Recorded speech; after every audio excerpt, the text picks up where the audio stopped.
Yan, good morning po sa ating lahat. Ngayon po, bago po tayo ng isang electric fan na istampan.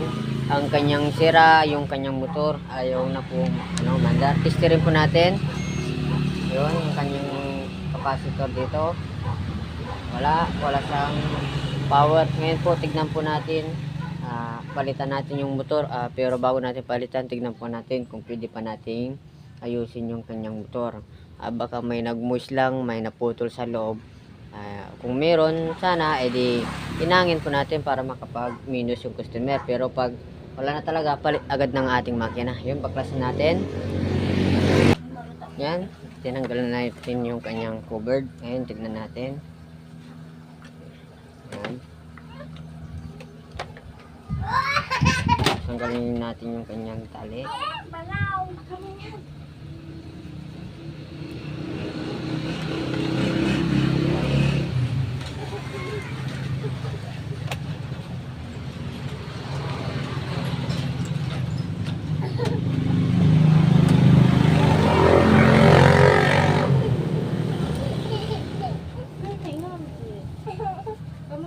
Tingnan natin kung makikita natin yung putol.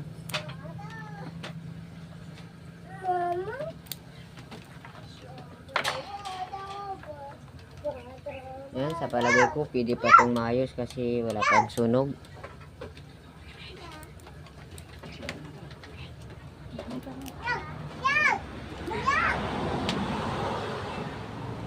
Yan.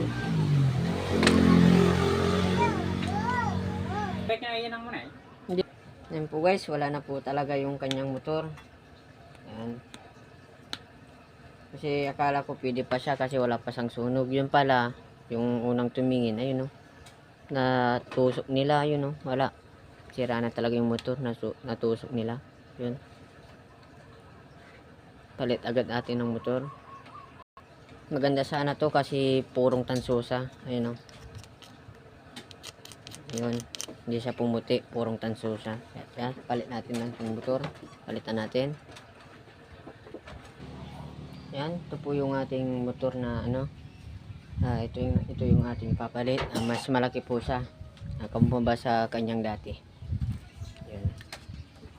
Yung kanyang rewind ay napakadami po siya. Yung ano po, dati niya mali. Pero tanso rin po to. Tanso rin to. Yan. Palitan natin.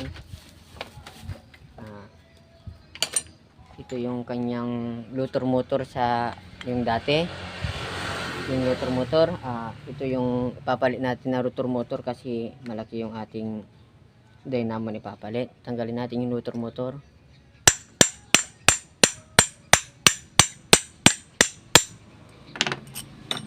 Yan, kung mapapansin mo, yung kanyang rotor motor ay maliit, yung ating ipapalit ay malaki. Kasi yung makina natin na ipapalit, malaki rin po siya. Yan, lagay natin yung shafting.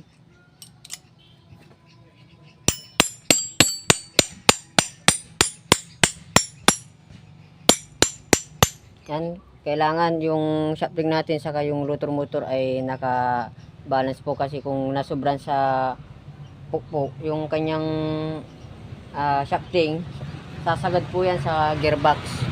Yan po. Kailangan nakasakto po sa balance.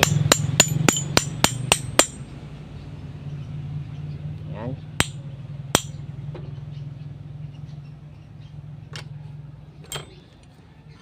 Makikita mo kung sobra yung shafting. Ganito yung tinitignan ko. Tinatapak ko lang yung rotor motor sa kanyang winding. Ganyan. Yan, o. Malayo sa ano na to. Sakto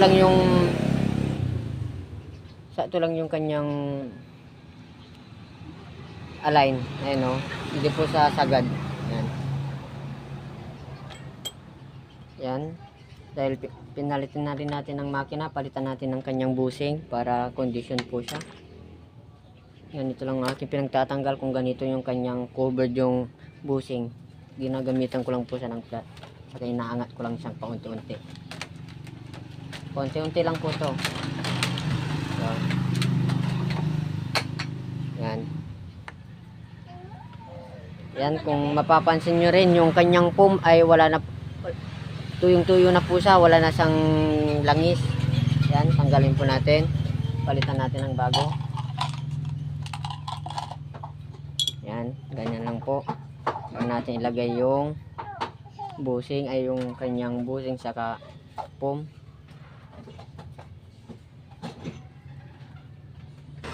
Yan, saka bigyan natin ng langis. Yan, naubusan ako ng langis. Kukuha ko mamaya. Pero, kahit di ko pa yung bigyan kasi may technique po dyan na para maglagay ako dyan. Yan, binabalik ko lang, oh. Dandan lang natin piit. Kasi kung binigla po natin natanggalin to, baka mayupi, mayarapan kang magbalik. Kaya dandan lang po. Parang ito, dandan lang tinanggal. Hindi, wala po siyang yupi, kaya madali lang po yan babalik. Yan, pag may angat, gamitan lang po natin ng ganito, yung PVC na saktong-sakto sa kanyang takip. Yun.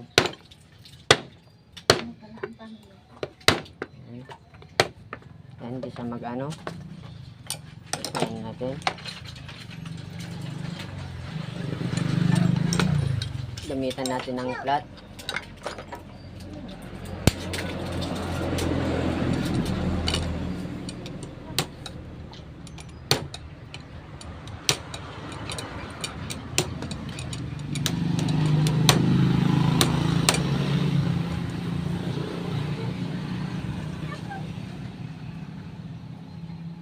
Tanggalin mo natin.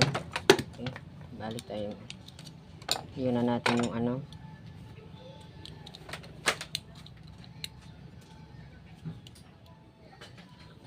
Yun.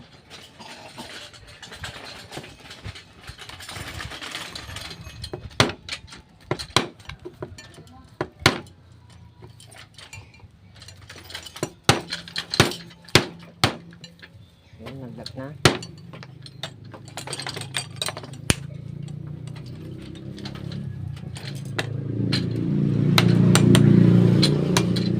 Yan, kahit hindi ko po siya binigyan ng langis, kahit nakalagay na to, pwede ko pa siyang bigyan ng langis kasi ang kanyang housing ay nakabutas po yan, no? Kung makikita nyo, may butas po siya sa gilid. Yan po, kahit nakalagay na po yan. Yan, kahit nakalagay na po yung kanyang motor, yan po, ay madali po rin siyang ilagyan kasi nandyan po yung butas niya, nandyan yung tapat ng kanyang foam. Ayan po. Parang pinalitan ko na rin to ng ng bushing sa likod. Harap likod po. Kapag nagpapalit po ako ng bushing, matik na po 'yon.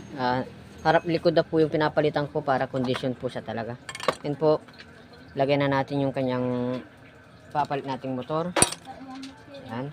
Mapapansin mo yung wire ng dating electric pan ay iba ang kanyang for loading sa papalit natin. Ayan po. Ngayon, gawin po natin dahil ito yung bago natin ilagay ito, yung naputulan na wire to ay dito natin ilagay. Ayan, lalagay muna natin yan. Ayan po. Ayan. Saka dahil po to ay ang kulay nito yung white, red, green saka black. Ang core loading po nito na palaging pag ganito, yung kulay green siya po yung common. Yan po, ito yung common. Yan po. Ito yung common. Yung white, number 1, black, number 2, red, number 3. Yan po. Para sigurado po tayo na ganun po yung kanyang core loading, ay ganito pang gawin natin. Yan po. Yung tester natin, testerin po natin sa kanyang cord. Yan po, cord na po to. Ayan. Yan po, walang power yan ha. Ayan. Yung power. Yan, walang power po. Yung power. Yung number 1 po natin, wala. 2, 3, wala. Ngayon po, red, white, lagay natin.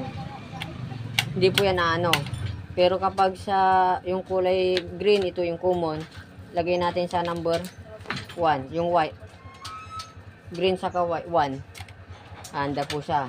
lagyan natin sa number 2, wala po. Kasi hindi po sa number 2, ito yung number 1. Number 2, yung kulay black. Ayan po, number 2 na yan. Ilagay natin sa 1, wala po. Kasi yung black, yung kulay ito.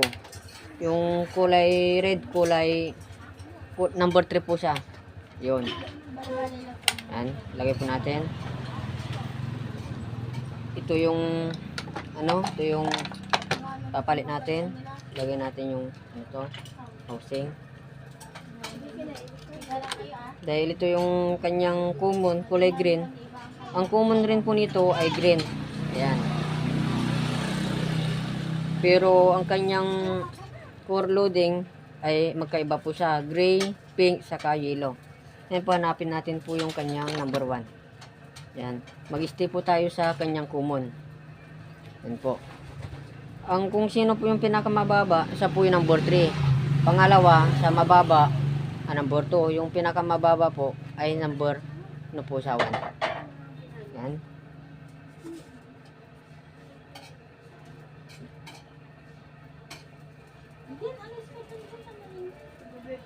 Ay, yung pinakamataas pala. Ayun. Yung kulay dilaw, 228. Yung kulay pink, 270. Mas malakas. Yung kulay gray ay 290. Ulitin natin.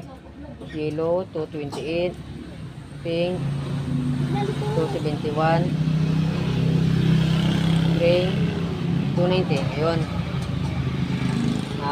Mababa, pangalawang mataas, ito yung pinakamataas. Ngayon po, ito yung pinakamataas, yung kulay gray, ito po yung number 1, kulay gray. Number 1, kulay gray. Number 1 ng color reading dito ay white. Lagay natin yung white saka gray. Yan po. Yung pink nito, ito yung number 2. Ang number 2 ng suit nito ay kulay black. Yan po. Ang number, po nito, number 3 ay kulay yellow. Ang number 3 nito ay kulay red. Kaya yellow red po siya. Yan. Saka natin testirin na sa kanyang cord. Yan. Zero natin. Number 1. 4. Yan. 449. Number 2. 280. 270, number 3. Yun, meron na. Okay na po siya.